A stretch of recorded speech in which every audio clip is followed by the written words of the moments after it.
Olá, como vão? Firmes e fortes? Estamos caminhando, né? E cada vez mais perto a nossa vida, a nossa rotina, aquilo que nós estávamos acostumados, não é?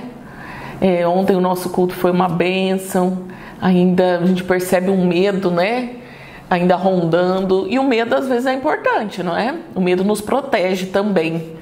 Então o medo não é todo ruim, não. O medo é ruim quando ele nos paralisa. Mas quando ele tem o papel de nos proteger, ele é fundamental para a nossa existência, coexistência e sobrevivência, não é? E que bom, foi muito bom o nosso culto ontem. Nós nos sentimos muito alegres, muito felizes pela presença dos nossos irmãos, por rever tantos irmãos e podermos celebrar ao Senhor juntos, não é? E lembrando que domingo que vem é a nossa Santa Ceia, não é? Já começamos essa semana a arrecadação do quilo do amor, para que domingo possamos ter novamente a nossa festa do amor, ainda tomando todos os cuidados, grupo de risco ainda infelizmente, ou dentro do carro, ou ainda pela web, mas importante é nós estarmos juntos como igreja, independente da nossa localização geográfica, não é? Que bom, fico muito contente, seguimos a nossa semana, louvando a Deus por essas oportunidades que nós estamos tendo de aprendermos da sua palavra, de buscarmos conhecimento nele e dele. Essa semana nós falaremos sobre alguns exemplos de avivamentos na Bíblia. E eu quero começar com vocês essa semana falando sobre um episódio na Bíblia muito conhecido. A história da batalha de Elias com os profetas de Baal. Bem, ali houve um avivamento, mas antes do avivamento houve uma crise. Como nós já estamos, né, com essa maratona aí sobre avivamento, nós entendemos bem qual é o cenário para que esse avivamento aconteça. E naquele momento havia uma crise. A história se encontra lá em 1 Reis, capítulo 18, onde nós podemos ler, é um texto longo, eu não vou ler todo, mas eu vou contar essa história para você e ler 3 versículos daqui a pouco. Bem, a crise é a seguinte: o rei Acabe fez o que era mal aos olhos do Senhor. Ele se desviou da vontade do Senhor. Ele se casou com uma mulher que não era israelita, nisso quebrou uma ordem do Senhor de não misturar-se, olha só. E além disso, dele quebrar esse mandamento, ele construiu um templo para Baal e permitiu a adoração a uma deusa chamada, até anotei aqui, Acera, que é chamada de a mãe de Baal. Então, além de construir o templo para o filho, ele permite a adoração à sua mãe. Abominável. Abominável até para nós que somos pecadores, não é? Pois é, o clima de idolatria, de rebeldia, e aí nós percebemos um abismo chamando outro abismo, um pecado dando abertura para outro pecado, e a gente precisa estar atento a isso. Aí você fala, nossa, que absurdo Baal ter feito isso. De fato, um absurdo. E quando isso aconteceu, toda a nação de Israel foi contaminada pela idolatria e por todos os pecados envoltos à idolatria desses 2 deuses, que significava a prostituição, adoração a outros deuses, e tantas blasfêmia contra o próprio Deus e o abandono ao Deus de Israel.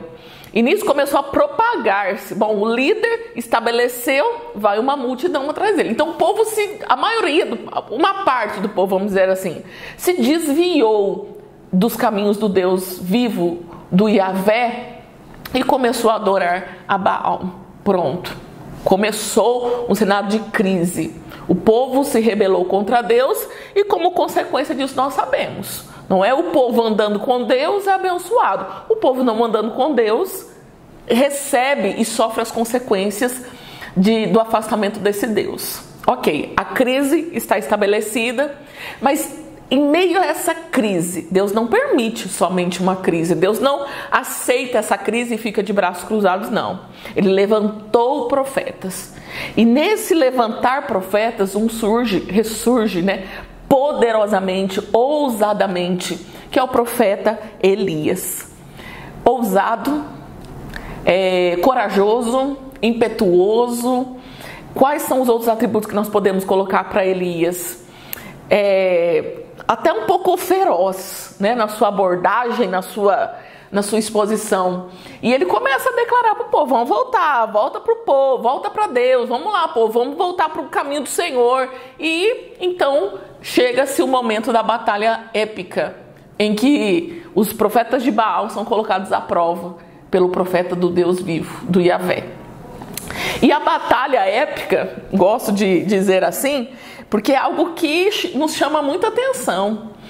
A batalha era simples, era colocar um bezerro no altar de Baal e no altar do Deus vivo e não atear fogo algum, apenas orar para que o Deus manifestasse o fogo ali. O Deus que manifestasse o fogo era considerado o Deus verdadeiro. E aí então ali começa-se, os profetas de Baal começam com a saga de orar, de clamar, a Bíblia conta que eles começam a se cortar para ver se Baal os ouvia. E aí Elias chega zoando o barraco, né? Não, Deus de vocês, será que saiu? Será que está de férias? Será que está cochilando porque ele não está ouvindo vocês? E nada. E os profetas se debulham ali, viram pirueta e tantas outras coisas para esse Deus ouvir e nada. Deus Baal não os ouviu. Gente, que fique claro, a guerra era entre deuses, e para saber exatamente quem era o Deus verdadeiro, nem Baal se atreveu a desafiar a Deus. Baal não se manifestou. Baal nem uma faísquinha ele lançou ali, porque Baal, ou seja, os demônios, sabem quem Deus é e sabe quem é o verdadeiro Deus. E quantas vezes no coração do homem há dúvida? No coração dos homens havia dúvida de quem era o verdadeiro Deus. E Baal nem se mexe, nem uma faísquinha de fogo vem para queimar aquele holocausto, porque até os demônios se reverenciam-se diante do Deus vivo e nem se atreve a desafiá-lo. E quando então Elias clama a Deus, Deus responde. Mas tem três versículos aqui que mostram um pouquinho como foi esse clamor de Elias. Olha só, no versículo 36 do capítulo 18 de 1 Reis, diz assim, ó: a hora do sacrifício, o profeta Elias colocou-se à frente do altar e orou: ó Deus, ó Senhor, Deus de Abraão, de Isaque e de Israel, que hoje fique conhecido que tu és Deus em Israel, e que sou o teu servo, e que fiz todas essas coisas por tua ordem. Interessante nesse ponto aqui, que quando ele fala, tu és o Deus de Israel, e eu, o seu servo, que fiz todas essas coisas, Deus não responde Elias. Não desce fogo do céu. O holocausto continua ali intacto. Nós já sabemos também nessa nossa trajetória, pelo conhecimento que nós temos da Bíblia, que Deus não divide a sua glória com ninguém. E aí nos vem a memória quando nós dissemos que o avivamento é baseado em Deus e não em homens, e não em lugares. O poder de Deus não é dividido com ninguém, a glória dele não é com ninguém. Aí no versículo 27 diz assim: responde-me, ó Senhor, responde-me, para que este povo saiba que tu, ó Senhor, és Deus, que fazes o coração deles voltar para ti. Olha no versículo 38, então o fogo do Senhor caiu e queimou completamente o holocausto. Quando nós entregamos toda a glória ao Senhor, quando nós nos rendemos totalmente ao Senhor e entendemos que Ele é que é o dono de tudo, de todos e desse poderoso avivamento, então o Senhor se manifesta no nosso meio. Então queimou-se o holocausto, a lenha, as pedras e o chão, e também secou totalmente a água da valeta, porque Elias foi tão ousado que, além de pôr o holocausto ali no altar, aliás, esse altar foi reconstruído por Elias, porque estava destruído. Então Elias teve o trabalho de reconstruir o altar do Deus vivo, porque não existia, só existia o de Baal. Reconstruiu, pôs a sua oferta ali, o seu holocausto, e fez uma vala com água, porque ele sabia do poder de Deus, ele sabia o que Deus poderia fazer. Então o fogo caiu, queimou o holocausto e ainda secou toda a água que havia nessa vala. Olha os passos: desvio, pecado, levantamento de profetas, reconhecimento de que Ele é Deus sobre todas as coisas e que a glória é toda dele e para Ele. Consequência disso, o povo se rendeu a Deus. Olha só no versículo 39. Quando o povo viu isso, todos caíram prostrados e gritaram: o Senhor é Deus, o Senhor é Deus. Esse povo entendeu. E precisou desse show pirotécnico para que o povo entendesse. O problema é que às vezes nós precisamos ver para crer. E o avivamento é para nós vermos. Sim, mas nós precisamos crer antes, irmãos. Aqui existia Elias que cria, existiam os seus profetas, os profetas do Deus Altíssimo, que criam com ele, junto com ele, sobre esse poder de Deus. Mas o povo não cria. Que grupo você está? Daqueles que creem em Deus, entendem que Deus é Deus, ou daqueles que estão se desviando, estão se perdendo por aí? Eu vi esses dias o quanto Deus pode estar nos peneirando nesse momento. Como Deus está peneirando a igreja. Quantas pessoas estão mostrando de fato onde estão a confiança deles. Se é em Deus ou se criou-se outros ídolos, inclusive as circunstâncias, para colocar sua expectativa, sua fé, sua esperança. E aí eu ouvi que há muita gente, ouvia assim, mas Deus abriu muitas igrejas, muitas pessoas se voltaram a Deus. Sim, eu acredito que sim. E que coisa, não? Será que precisa de uma destruição, vamos dizer isso, sim, mundial, para que as pessoas se voltem a Deus e entendam que Deus é Deus e que não há outro Deus além dele, que não há maior do que ele, poderoso, mais poderoso que ele? Irmãos, nós não andamos à vista das coisas, nós andamos pela fé. E aí é que começa esse grande avivamento no nosso coração. Se Elias andasse à vista das coisas, jamais essa batalha épica aconteceria, porque estava o caos, todos desviados, altares aos outros deuses estabelecidos naquele lugar em que Deus havia dado para Israel, e o povo se desviou. Será que o nosso coração está desviado dos caminhos do Senhor? Mas há uma voz que clama, há uma voz que diz: arrependam-se. Há uma voz que diz: voltem-se para Deus de Israel, volte-se para Deus de Isaac, volte-se para o Deus de Abraão, volte-se para o Deus de Israel.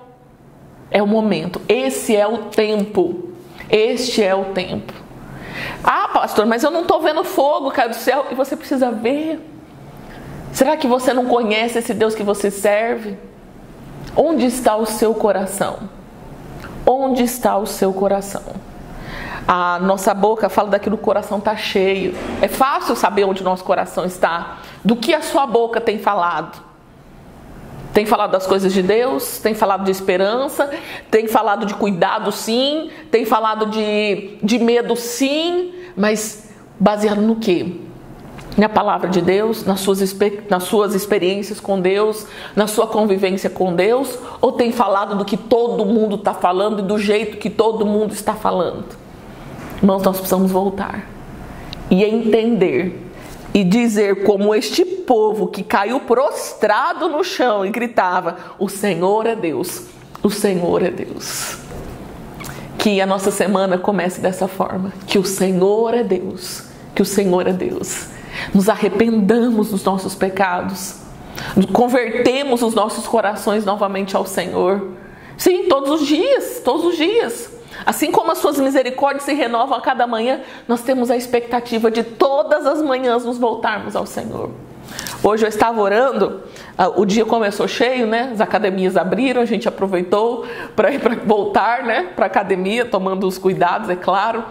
E eu fui tomar o meu café e orando: Senhor, eu preciso tanto da sua ajuda, eu preciso tanto do seu milagre, eu preciso tanto da sua direção, eu preciso, porque sem Ele eu não consigo, sem Ele eu vou errar, sem Ele as minhas ações, as minhas escolhas podem estar erradas.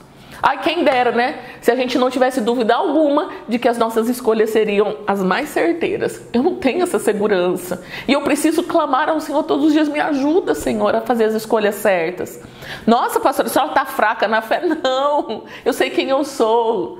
Eu sei de como o homem pode falhar, de quanto o homem pode errar se ele estiver longe do Senhor. E eu preciso sim me humilhar todos os dias na presença do Senhor. Pai, me ajuda.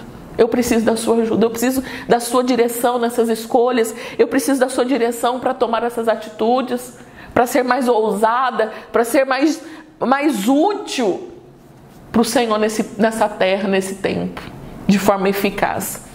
Eu quero ser como Elias, corajoso, ousado, temente e que coloca Deus no lugar certo. Deus, Ele é. E isso nos basta. Amém? Irmãos, que o nosso coração se volte cada vez mais para o Senhor. Ah, e os resultados disso, não é? Deixa eu terminar, pastora. E o resultado? Os profetas de Baal morreram. Os profetas de Baal morreram e a história de Israel recomeçou com Deus vivo.